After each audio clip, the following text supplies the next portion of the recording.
In neighborhoods governed by homeowners associations, appearances always seem to matter more than anything else. Each lawn was clipped to the same height, each hedge was trimmed into obedient rectangles, and each house wore a uniform palette of beige, tan, or off-white, as though creativity itself had been outlawed. In such places, conformity wasn't just expected, it was demanded. And it was in one of these neighborhoods that the narrator, a man who valued both order and individuality, had settled years before. His house was not unlike the others in its shape and size. It had the same neatly aligned driveway, the same white picket trim, the same spacing from the street as every other property on the block. Yet what made his home different, what made it truly his, was the roof. When he had purchased the house, the roof shingles were a soft, pale gray that reflected sunlight in a way that made the house appear brighter, almost glowing against the uniform beige of the others. To him, this brightness wasn't just aesthetic, it was uplifting. On sunny days, the roof shone like polished stone, catching rays and casting back a gentle gleam. Even on cloudy days, the light tones gave the home a freshness the darker roofs seemed to lack. To his neighbors, most of whom admired without comment, it was simply a nice-looking house. But to the HOA, the body forever searching for something to regulate, it was a problem waiting to be defined. The first letter arrived in spring, folded neatly into an envelope stamped with the association's emblem. It claimed the roof was in violation of neighborhood aesthetic guidelines, though no such rule had ever been cited before. It warned that the brightness of the shingles disrupted uniformity and distracted from the cohesive look of the community. At first, the narrator brushed it off. Surely it was a mistake, a technicality that would vanish if ignored. But the HOA was not the kind of body to be ignored. A second letter came, this time more insistent. It claimed the reflection from his roof was causing visual discomfort for other residents, though no such complaints had been voiced directly. The third letter introduced the word fine, a term sharpened by bold print and an ultimatum to correct the issue. The narrator stood in his driveway on one of those spring mornings, looking up at the roof that had suddenly become the subject of so much attention. The shingles sparkled faintly in the sun, nothing more dramatic than they had always been, yet now they were treated as though they were offensive. He shook his head in disbelief. To him, the brightness was beauty. To the HOA, it was rebellion. Word spread through the neighborhood, as it always did when the HOA targeted someone. Some whispered sympathy, others kept their distance, and a few seemed to watch with a kind of hungry curiosity, eager to see how the battle might unfold. And in the midst of it all, the narrator realized something important. He could fight this with anger, or he could fight this with creativity. He chose creativity. If the HOA said his roof was too bright, then he would lean into brightness itself. Instead of dimming it, instead of dulling it down to meet their suffocating guidelines, he would transform it into something undeniable. He would turn the so-called problem into a statement so bold, so luminous, that it would outshine their petty regulations. He began with research. Late nights were spent scrolling through forums about home customization, articles about renewable energy, and galleries of architectural lighting. He studied solar-powered designs, rooftop illumination systems, and even holiday light displays that had been engineered to run year-round.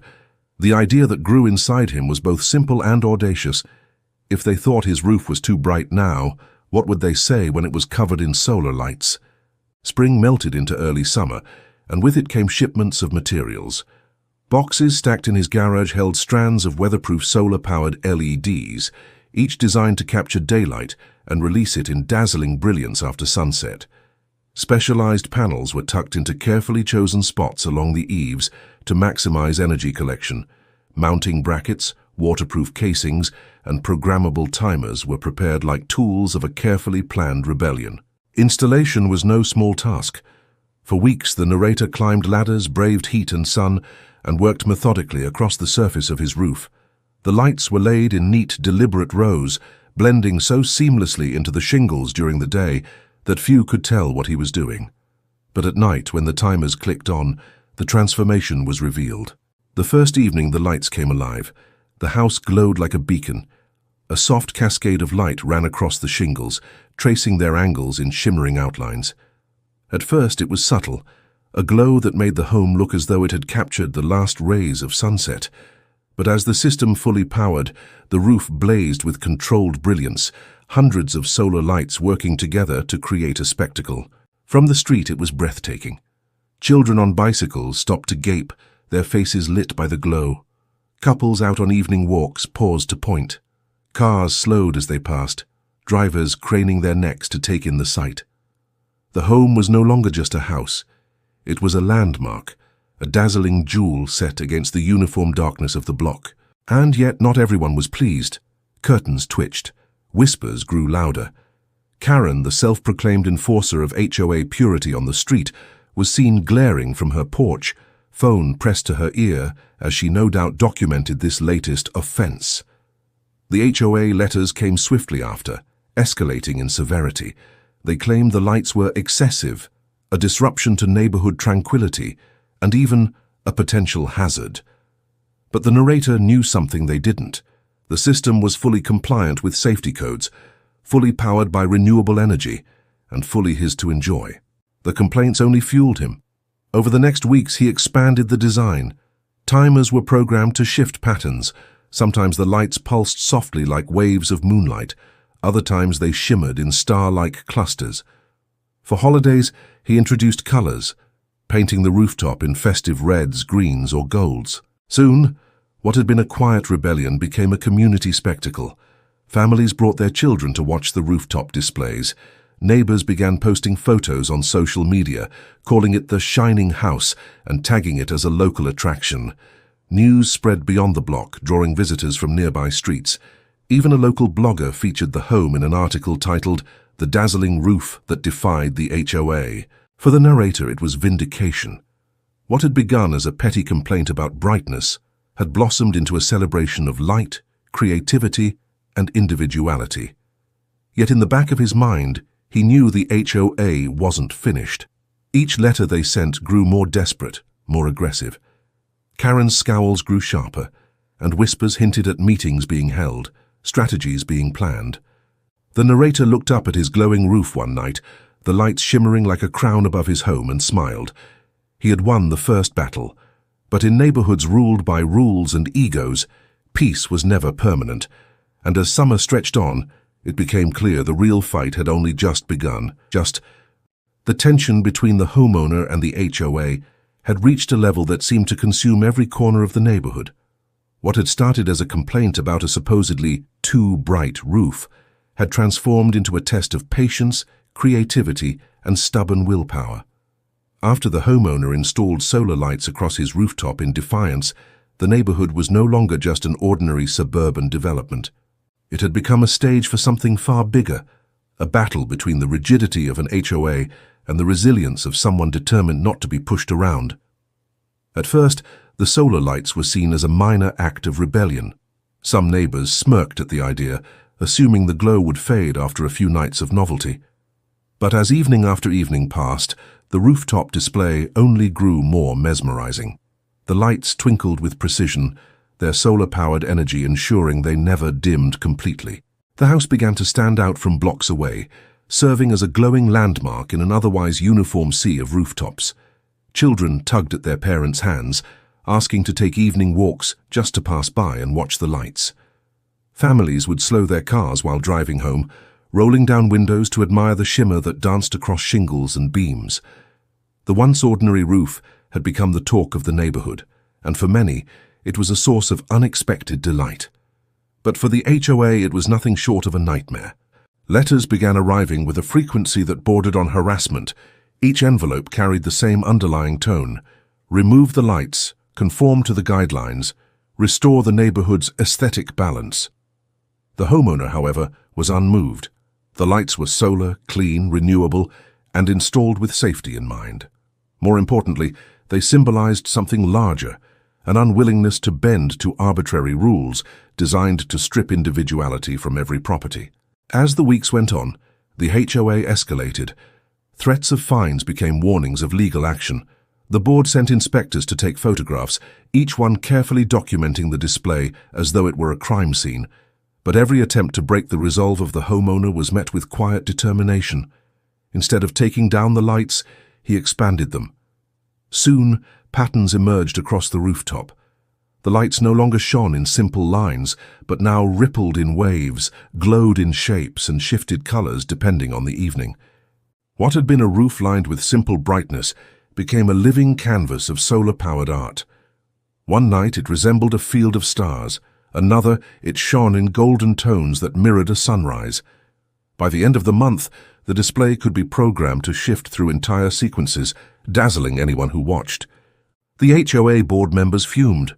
Their meetings, once routine affairs discussing lawn maintenance and community fees, became dominated by conversations about the glowing rooftop.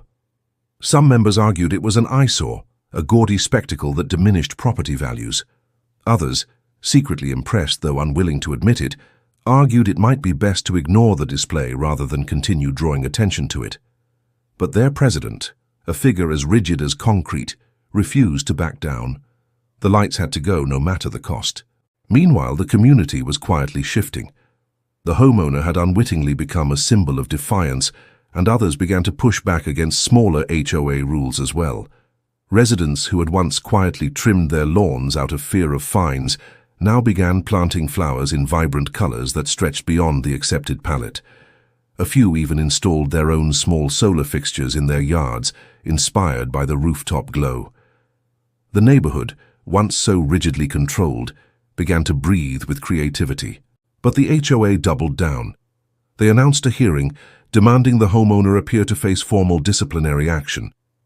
Word spread quickly, and by the time the evening of the meeting arrived, the community center was filled to the brim. Neighbors who had never bothered to attend before now showed up, eager to witness the clash firsthand. The board sat in rigid rows at the front of the room, armed with paperwork and photographs. The homeowner sat quietly, calm but unyielding. As the proceedings unfolded, the accusations were read aloud. Violation of aesthetic guidelines, disruption of community harmony, and failure to comply with repeated requests. The words echoed through the hall, but for many in the crowd, they rang hollow. The lights had brought joy, not disruption. They had sparked conversation, laughter, and even pride. When it was the homeowner's turn to respond, there was no dramatic speech, no heated argument. Instead, he presented facts. The lights were solar, required no additional energy, posed no hazard, and were entirely on his property. They did not spill light into other yards and were not in violation of any explicitly written rule. The board, frustrated, realized that their complaints were rooted not in law, but in preference, and preference was far harder to enforce. The hearing ended without resolution. The HOA promised to deliberate and return with a decision, but the crowd left buzzing. Many whispered that the board had finally met its match, that for once someone had stood firm against their iron grip. And outside, as the meeting dispersed, the rooftop glowed as though celebrating its own small victory. But the battle was far from over. Within a week, the HOA issued yet another letter. This time they claimed the lights were a public nuisance, attracting too much traffic and attention to the neighborhood. It was clear now, they were running out of legitimate angles and resorting to desperation. The homeowner, however, was not finished either. If they wanted to call it a nuisance, he would turn it into a landmark.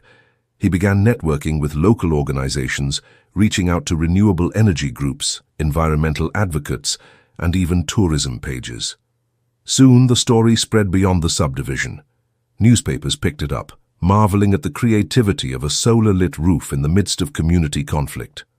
Local television stations sent crews to film it, broadcasting glowing images across the city. What had once been a neighborhood squabble was now becoming a public sensation. Crowds gathered in the evenings to watch the displays, snapping photos and sharing them online. The house developed a following, nicknamed the Dazzling Roof by social media users.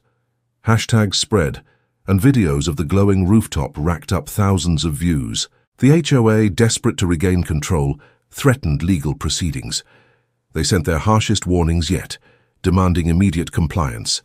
But each letter was met with the same calm refusal. The lights stayed, glowing brighter than ever, fueled by nothing but the sun and the resolve of the homeowner who refused to bend. By now the story had grown too large to ignore.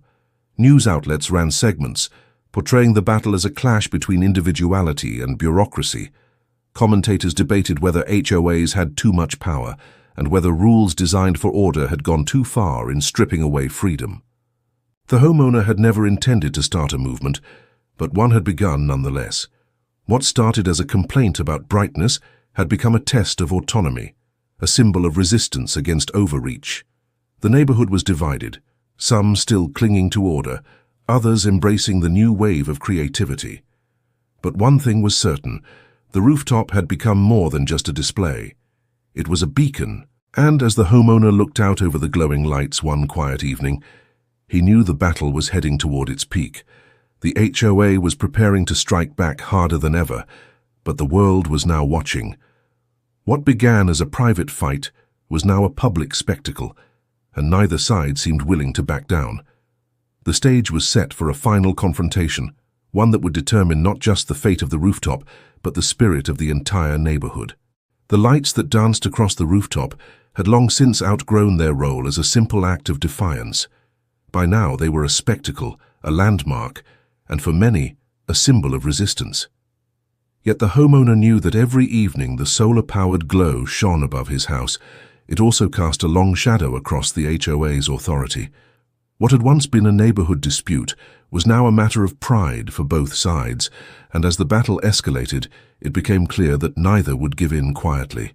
The HOA, feeling their grip on the neighborhood slipping, turned to their harshest weapon yet: legal action. Letters no longer threatened, they demanded. Fines ballooned into thousands of dollars, stacked neatly into tidy invoices that arrived week after week. The board claimed the lights violated public decency, disrupted traffic, and endangered safety.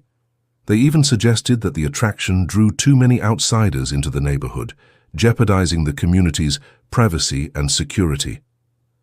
But as the letters piled up, so too did the support for the homeowner. Neighbors who had once grumbled quietly about rules now found themselves emboldened by the rooftop display. They had seen how the board's power could be challenged, how one person's refusal to yield could shift the balance of control. And so, when the HOA announced its plan to take the homeowner to court, the neighborhood responded with something the board had not anticipated: solidarity. Petitions circulated door to door, gathering signatures in support of keeping the lights. Residents offered donations to cover potential legal fees. Some neighbors even went further, hanging small strings of solar lights across porches and gardens in silent protest against the HOA's overreach. At night, the community shimmered, not as brightly as the rooftop beacon, but with enough glow to show unity. The story caught the attention of more than just local media. Regional newspapers wrote about it, television networks ran features, and social media turned the neighborhood into a battleground of opinions. Commenters argued passionately about the limits of HOA authority, while others marveled at the creativity of turning a roof into a solar-lit canvas. Soon, the homeowner's house became a destination. Cars lined the streets in the evenings as families drove out to catch a glimpse of the dazzling display. The HOA, already enraged, now claimed the traffic itself was proof of the nuisance. But to the wider world, it was proof of inspiration. As the court date approached, tension reached a boiling point. The HOA prepared its case with meticulous documentation: photographs, measurements, traffic reports, and endless citations of their bylaws. The homeowner, however, had something far more powerful than paperwork. He had the law on his side and the goodwill of the community. His defense was simple: no written rule explicitly banned solar lights. The accusations of nuisance were subjective, not factual, and more importantly, the lights were environmentally friendly, safe, and entirely within the boundaries of his own property. The courtroom was packed the day of the hearing. Neighbors filled the benches, reporters scribbled notes, and cameras waited outside. The HOA board members arrived in stiff suits, carrying thick binders of evidence, their expressions as sharp as their determination. The homeowner walked in quietly, calm and unshaken, accompanied by his attorney and supported by nods of encouragement from the crowd. The proceedings dragged on for hours. The HOA presented their arguments with rigid insistence, pointing to their bylaws and insisting that the lights violated the spirit of the community. But when pressed for specifics, they faltered. There was no direct clause banning rooftop solar lights, no explicit rule against decorative displays powered by renewable energy. Their case leaned heavily on preference, on interpretation, and on the idea that their authority alone should dictate what was acceptable. The defense, by contrast, was clear and precise. They highlighted the legality of the installation, the safety compliance of the lights, and the absence of any documented harm. More importantly, they underscored the overwhelming community support, pointing out that dozens of neighbors had signed petitions in favor of keeping the display. What the HOA called a nuisance, the residents called a joy. When the judge finally delivered a decision, the verdict was sharp and decisive. The homeowner had not violated any written rules. The lights, being solar-powered and safe, could remain. The HOA was admonished for overstepping their authority and warned against pursuing personal interpretations of bylaws without clear legal language to back them. The courtroom erupted in quiet gasps and whispers, and outside, the news spread like wildfire. The rooftop had won. Back in the neighborhood, celebrations broke out almost immediately. Neighbors gathered outside the glowing house that evening, clapping and cheering as the lights flickered on at dusk. Families brought lawn chairs, children danced beneath the glow, and for once the HOA's presence seemed invisible.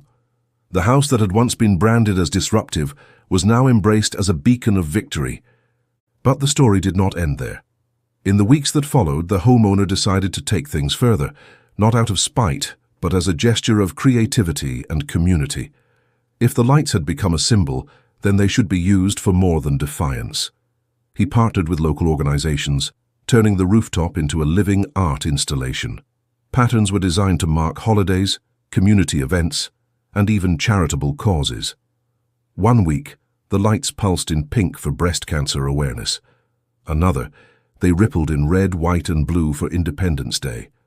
On winter nights, they glowed in icy blues and silvers, transforming the house into a seasonal wonder. The display became a point of pride, not just for the homeowner, but for the entire neighborhood. Families from other towns visited during the holidays, bringing with them small donations that were funneled into local charities. What the HOA had once labeled a nuisance was now a feature celebrated by the wider community. Even the most reluctant neighbors found themselves smiling as they passed by, their children pointing excitedly at the shimmering rooftop. The HOA, embarrassed and defeated, retreated. Their power had been challenged publicly, their authority undermined by their own overreach. Though they continued to manage routine community matters, their influence was permanently weakened. Residents no longer viewed them with unquestioning obedience. Instead, they saw them for what they were, a group bound by rules that only held power if no one dared to resist. The homeowner, meanwhile, never gloated. He understood the victory was not just his, but everyone's who had felt crushed under the weight of unnecessary rules. His rooftop lights were more than decoration. They were a message that individuality could coexist with community. That order did not have to mean uniformity. Months passed, and the lights continued to shine. The neighborhood slowly adjusted to its newfound freedom, with residents experimenting with more personal touches in their yards, gardens, and porches. For the first time in years, the community felt alive, colorful, and expressive. And every evening when the sun dipped below the horizon and the solar lights blinked awake, the house stood as a glowing reminder. What had begun as a complaint about brightness had transformed into a rooftop revolution, one that could not be dimmed no matter how hard the HOA tried. The homeowner often stood quietly at his window, watching families pause outside, children pointing, couples taking photographs, neighbors chatting happily in the glow. He never forgot the frustration, the endless letters, the threats of fines, the court case that nearly drained him.